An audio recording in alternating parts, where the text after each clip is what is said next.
What up, YouTube Elleix? Coming back at you with another Custom Scion Races cast. Spawning on the bottom right-hand side of the map, it's our pink Terran player Asur. And going up against his opponent, spawning on the top left-hand side of the map, it's our yellow Chiron player yskea, or allegedly Cop DSD.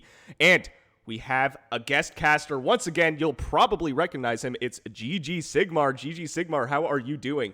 Hello everyone, I'm doing pretty fine. You know, whenever you go and start recording with the what up, I'm like, do I have YouTube turned on? What's going on?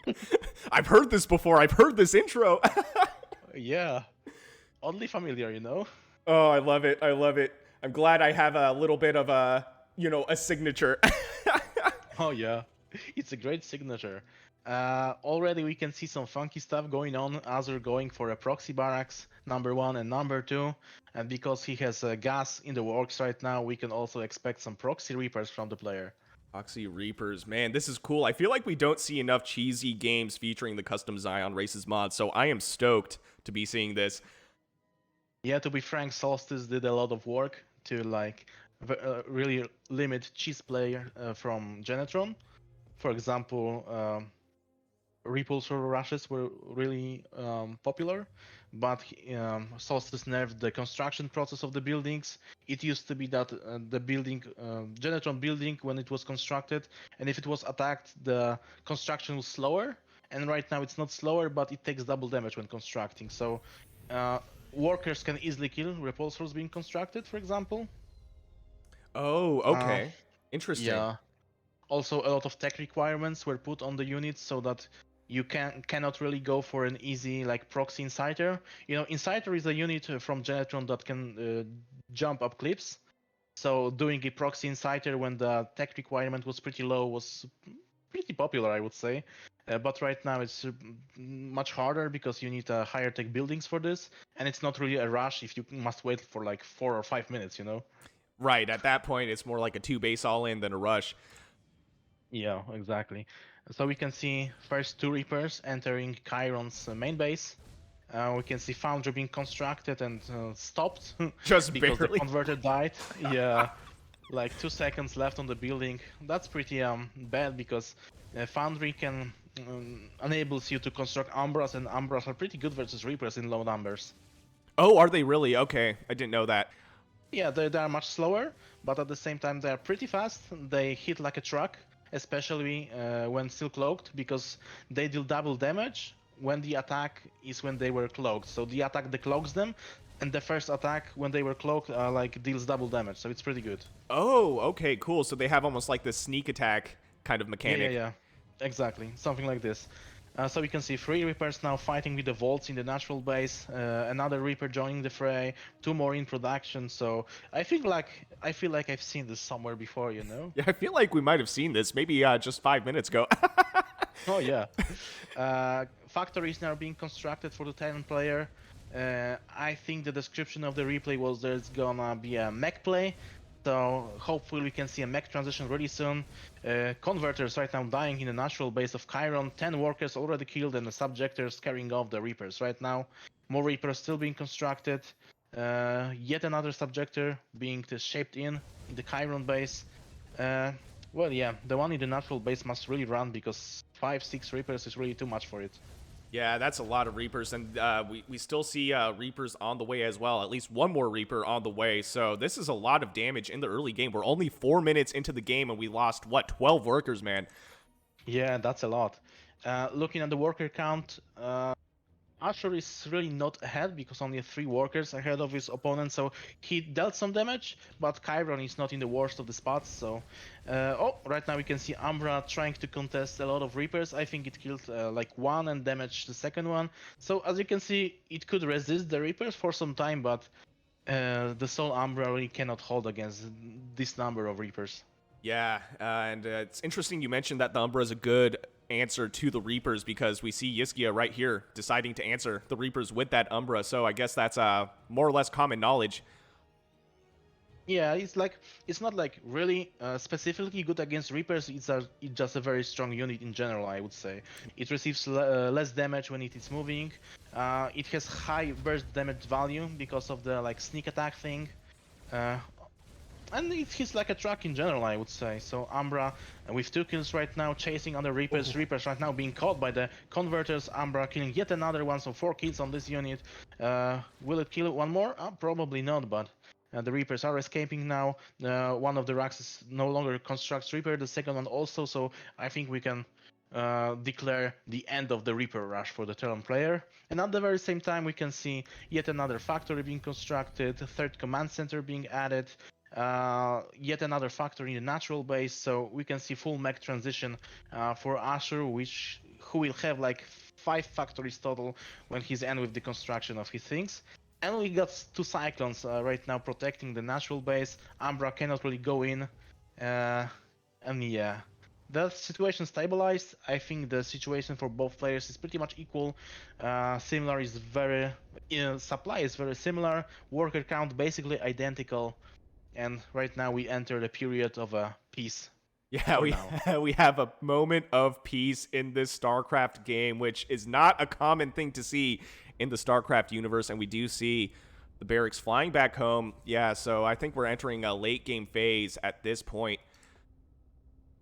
Both players are taking the third bases, going into macro modes.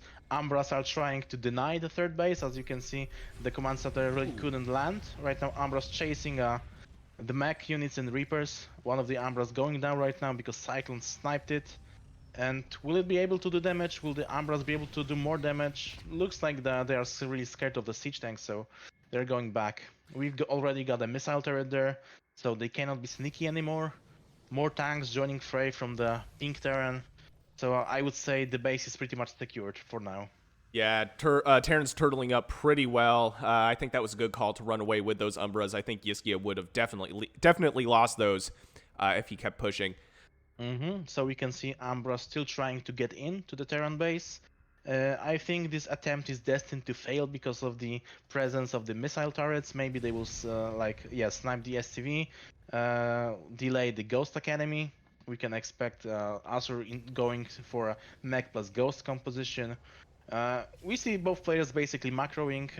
No upgrades for the Terran player so far, but Chiron going for the upgrades. Terran adding Hellions now to the composition, so it's pretty much peaceful, as I said. Atriums being constructed for the Chiron, which will enable the yellow player to construct both Inducers and Myriads. Inducer being the long-range, like, sniper unit. Many people describe the unit as like a basketball player because it shoots the orange ball that bounces, and the shorter the distance it hits, like the more often the unit can attack because the ball goes out and goes back in.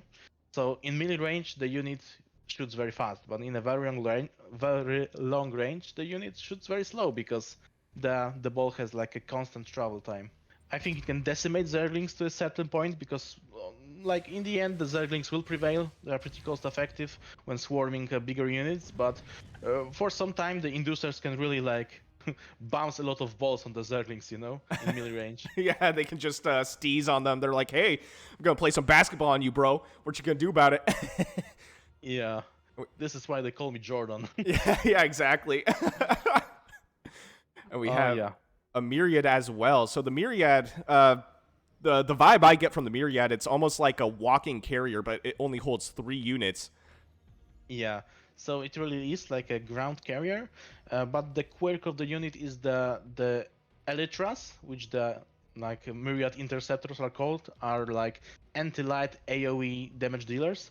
So they are like great versus Zerglings or Pariahs or Volts or Marines. They are like great versus light small stuff, which gets clumped up really good. So they might be good versus like Hellions, but versus like tanks, I don't think this would be the perfect choice really. Okay, that makes sense. So they're almost like a mix between like maybe a Colossus and a carrier, Yeah. doing good damage against light units, but not so much against like mech units.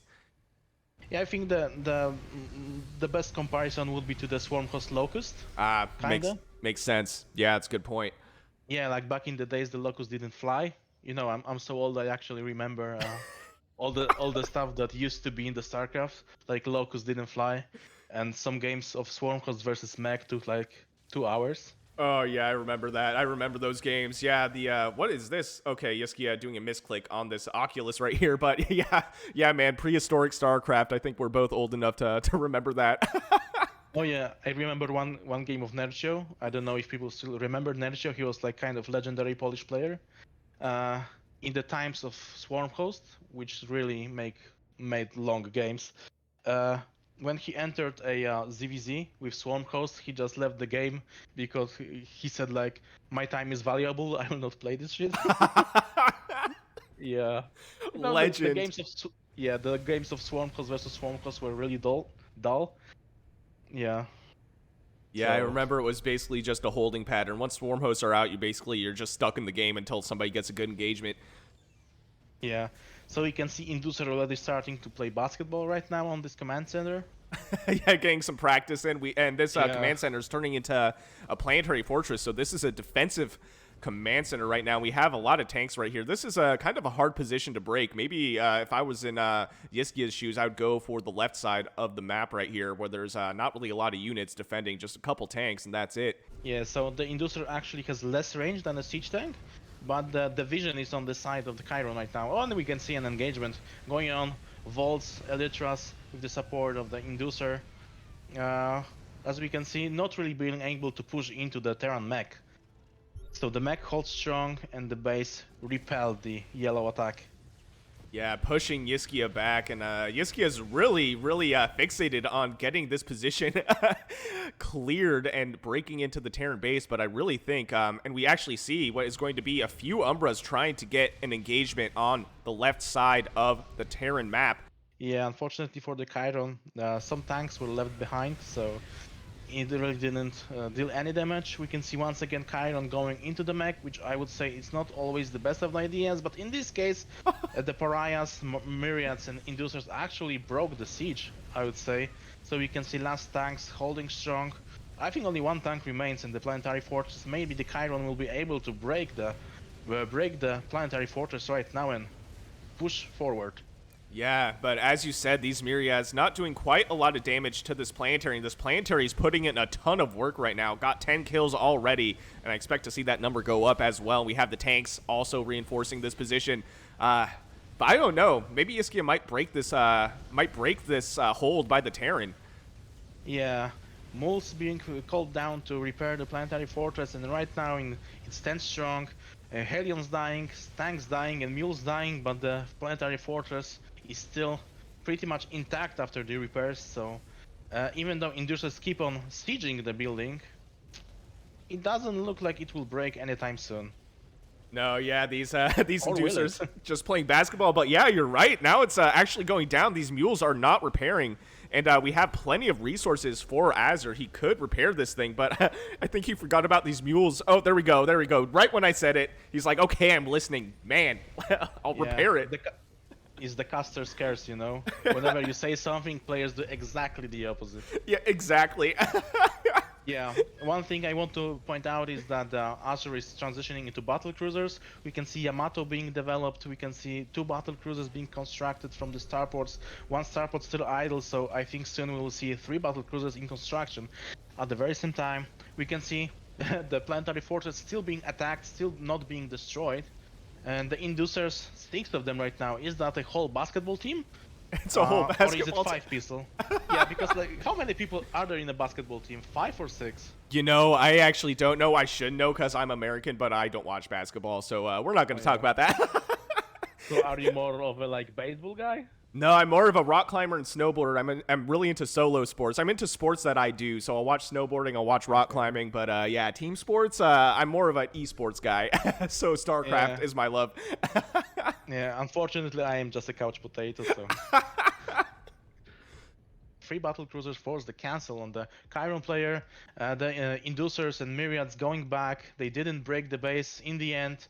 Now tanks and Helions advancing on the yet another citadel, and battle cruisers killing yet another citadel being constructed. So a lot of damage dealt by the Terran player, yskea, KOP DSD in the retreat, I would say.